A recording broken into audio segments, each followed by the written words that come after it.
This is Standing Watch. And now, Evangelist Norbert Link.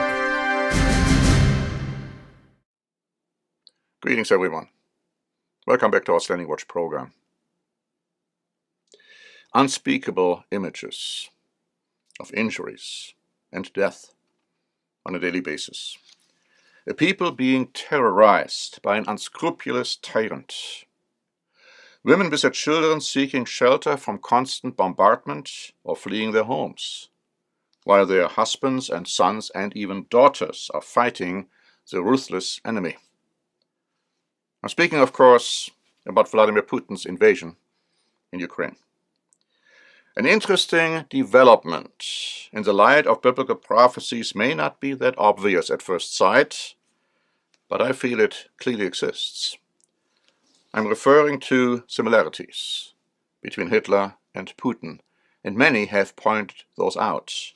The Washington Post wrote on February 24, "Some observers in Putin's invasion of Ukraine see brutal similarities to Hitler's seizure of Czechoslovakia just before World War II. Hitler wanted to take over all of Europe. Putin wants to restore Tsarist Russia, the Russian Empire. Hitler was plotting the seizure of part of Czechoslovakia, claiming that ethnic Germans in the Sudeten regions bordering eastern Germany were being mistreated."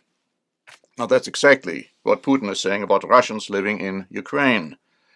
Both accusations were and are totally without merit. The Sun, a British paper, wrote on February 25 that Putin is the new Hitler. And like Hitler, he spews vicious apocalyptic threats to scare off any resistance. If the US lets Putin use his nuke threats to scare them off, Russia will continue its nation-seizing rampage like the Nazis did in 1938 and 1939. Thomson Reuters wrote on February 25 that Zelensky said on Friday, "The bombing of Kiev was reminiscent of Nazi Germany's attacks during World War II." Now, some have proposed to assassinate Putin, drawing another parallel between Putin and Hitler.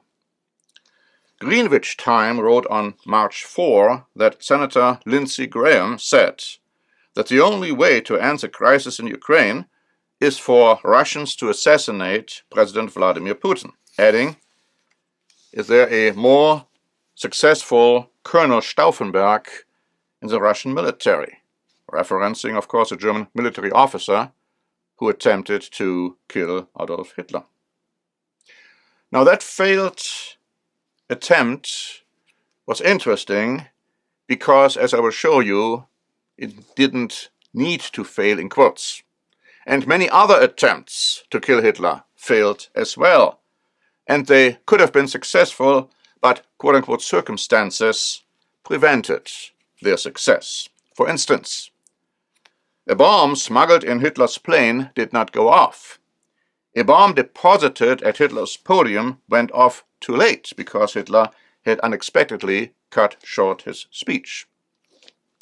Even Stauffenberg's attempt would in all likelihood have succeeded if the party had assembled in a bunker as originally planned.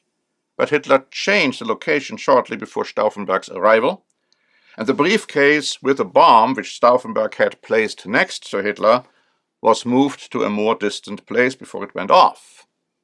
And as a consequence, Hitler was only slightly injured. And as he did often, he thanked fate, or Vorsehung in German, for his protection.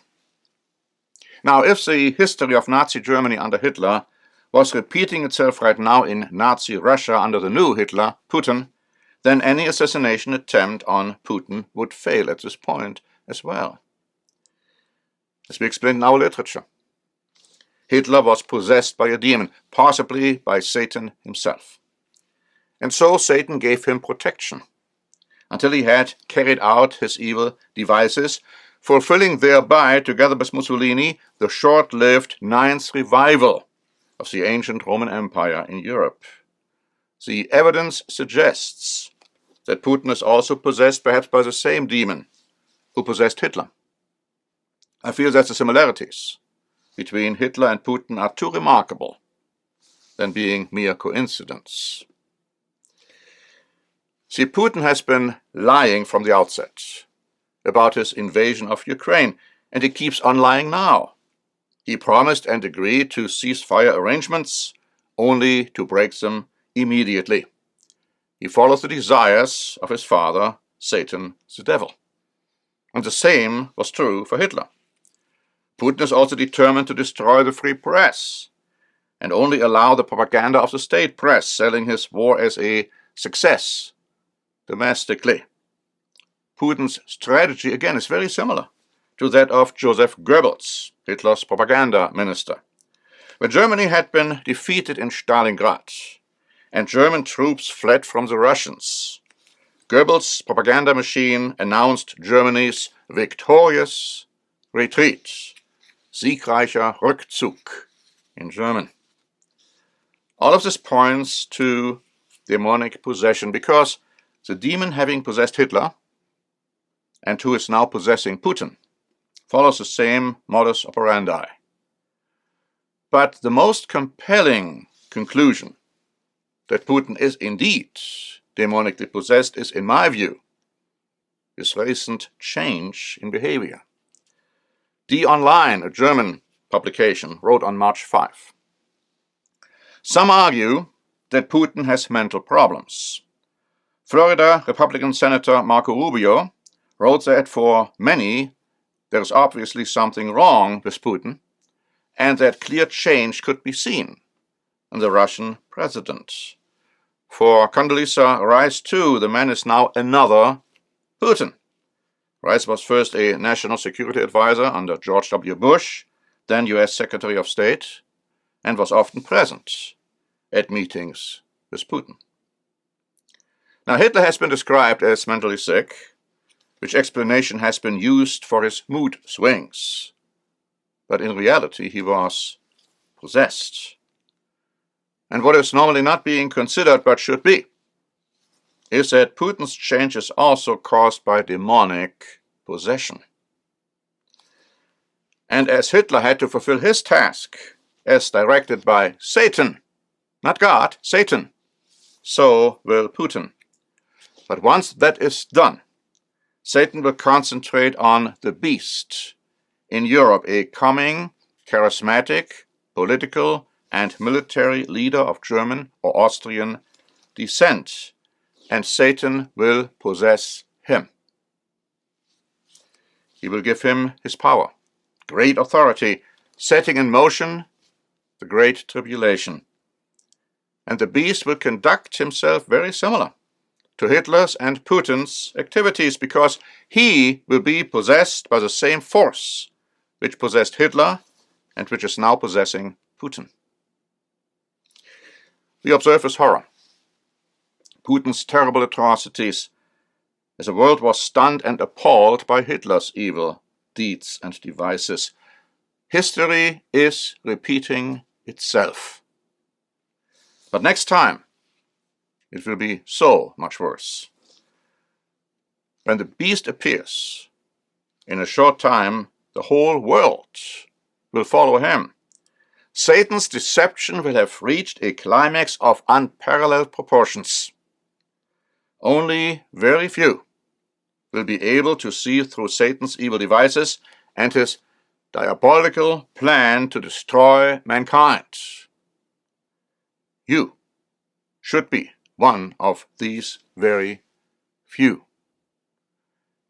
And in order to give you more information, go to our website, eternalgod.org, and look at our most current update, the editorial about history repeating itself, the articles and the current events. And I believe the point will become very clear, which I have been trying to make on this program, and that is that Putin is the tool of Satan, and that he is demonically possessed. Until next time, this is Norbert Link for the Standing Watch program. Standing Watch is a presentation by the Church of the Eternal God, P.O. Box 270519, San Diego, California 92198. More information is also available at our website, eternalgod.org.